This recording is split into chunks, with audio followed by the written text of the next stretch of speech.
नवनीत राणा, अनिल बोंडे. नवनीत राणा आणि अनिल बोंडे अमरावतीच्या राजकारणात भाजपचा वरचष्मा तयार करणारे दोन चेहरे. गत विधानसभा निवडणुकीत बोंडेंचा तर नुकत्याच झालेल्या लोकसभा निवडणुकीत नवनीत राणा यांचा पराभव झाला.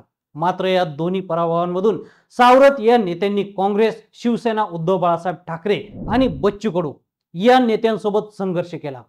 भाजपने या दोघांना ताकद दिली. राणांना हिंदुत्वाचा प्रमुख चेहरा म्हणून पुढे आणलं. बोंडे यांना राज्यसभेवर संधी दिली.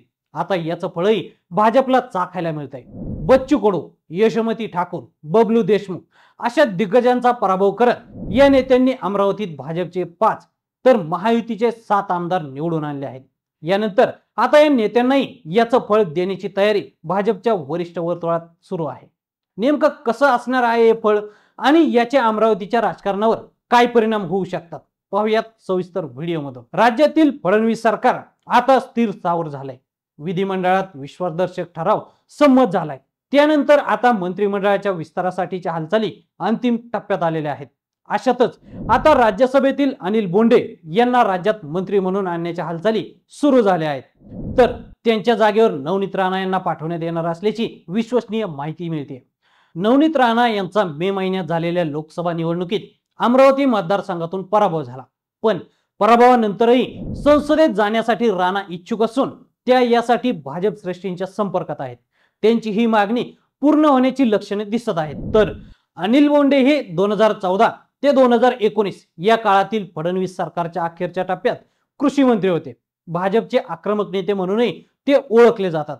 अमरावतीत मिळवलेल्या विजयात बोंडे आणि राणा यांचा मोलाचा वाटा आहे.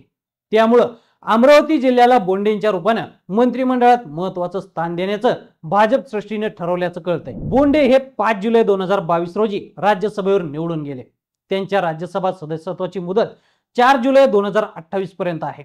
राज्याच्या विधानसभेत भाजप आणि महायुतीकडे प्रचंड बहुमत असल्यानं बोंडेंच्या राजीनाम्यानंतर होणाऱ्या पोटनिवडणुकीत राणा सहज निवडून येऊ शकतील.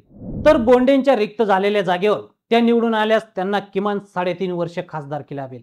त्यामुळं अमरावती जिल्ह्यात लोकसभेवर असलेल्या काँग्रेसचे खासदार बळवंत वानखेडे आणि माजी मंत्री यशोमती ठाकूर यांनाही अस्वस्थ करणं तसेच त्यांना सतत आव्हान देणं या खेळी नवनीत राणा करू शकतात. बोंडेंनी यापूर्वी मंत्रिमंडळात काम केलं असून त्यांच्या अनुभवाचा लाभही भाजपला होणार आहे. याशिवाय विधान परिषदेत 6 जागा रिक्त झाल्या असल्यानं बोंडेंच्या मंत्रिपदी नियुक्तीनंतर 6 महिन्यात विधिमंडळाचा सदस्य करून घेणं भाजपसाठी सहज शक्य होणार आहे. दरम्यान राणा यांना आणखी बळ मिळाल्यास अमरावती भाजपमधील एक गट नाराज होण्याची दाट शक्यता आहे. नवनीत राणा यांचा गट जिल्ह्यातील भाजपवर पकड मजबूत करण्यात यशस्वी ठरल्याचं चित्र आहे. मात्र यामुळे भाजपमधील एक गट अस्वस्थ झाल्याचं दिसून येत आहे. भाजपचे शहराध्यक्ष आणि माजी आमदार प्रवीण पोटे, प्रदेश सचिव जयंत डेहनकर, भाजपचे प्रदेश कार्यकारिणी सदस्य अरविंद नळकांडे, शिवराय कुलकर्णी, किरण पातुरकर, चेतन पवार या स्थानिक नेत्यांचा राणांविरोधात गट सक्रिय आहे. लोकसभा निवडणुकीत या गटानं तटस्थ राहणं पसंत केलं होतं. विधानसभा निवडणुकीमध्ये राणा यांचे पती रवी राणा यांना बडनेरा मतदारसंघातून उमेदवारी देण्यास या गटाचा तीव्र विरोध होता. मात्र त्यानंतरही भाजपने ही जागा रवी राणा यांच्यासाठी सोडली होती. अमरावतीत भाजपचा प्रमुख चेहरा म्हणून ताकद दिली. आता राणा यांना राज्यसभेवर पाठवत पुन्हा खासदार केल्यास राणा विरोधी भाजपमधील गट नाराज होण्याची शक्यता आहे. आता या पेचावर भाजपच्या वरिष्ठ वर्तुळातून कसा मार्ग काढला जातो हे पाहणं महत्त्वाचं ठरणार आहे. तर मंडळी, अमरावतीमधील या राजकीय घडामोडींबद्दल तुम्हाला काय वाटतं आम्हाला कमेंट करून नक्की सांगा. आणि असेच नवनवीन माहितीपूर्ण व्हिडिओ पाहण्यासाठी लेट्स अप मराठीला फॉलो करा.